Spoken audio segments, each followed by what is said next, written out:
Union পরিষদ যেগুলো এখনো আছে, এই ইউনিয়ন পরিষদগুলো বেশিরভাগ সময় সেই ফ্যাসিস্ট সরকারের আমলে জবরদস্তি নির্বাচন করে তাদের মতো করে নিয়ে এসেছিল।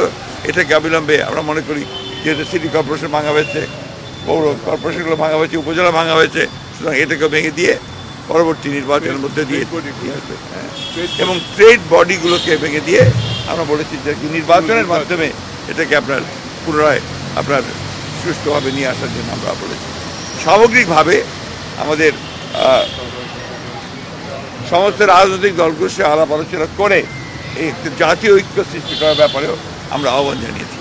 আমরা সেই সঙ্গে আপনার এটাও বলেছি যে আমাদের নির্বাচন যেটা সবচেয়ে বেশি প্রয়োজন, সংস্কারগুলোকে আপনারা সম্পূর্ণ করে অবিলম্বে যত দ্রুত সম্ভব রোড ম্যাপ দেওয়ার কথা আমরা বলে এসেছি, যে একটা রোড ম্যাপ অত্যন্ত জরুরি। এই কথাগুলি আমরা তাদেরকে বলেছি এবং প্রধান উপদেষ্টা এবং তার সঙ্গে যারা উপদেষ্টা মন্ডলীর সদস্য ছিলেন তারা অত্যন্ত শান্তিপূর্ণভাবে মনোযোগ সহকারে আমাদের কথাগুলো শুনেছেন এবং আমরা বিশ্বাস করি যে তাগুলো গুরুত্ব দিয়ে তারা এটাকে প্রয়োগ করার ব্যবস্থা করবে। আরেকটা বিষয়, আমরা সমস্ত মামলাগুলো যেগুলো আমাদের সময় ফ্যাসিস্ট সরকার করেছিল, এই মামলাগুলোকে প্রত্যাহারের ব্যাপারে আমরা দ্রুততার সঙ্গে ব্যবস্থা গ্রহণ করার জন্য অনুরোধ করেছি।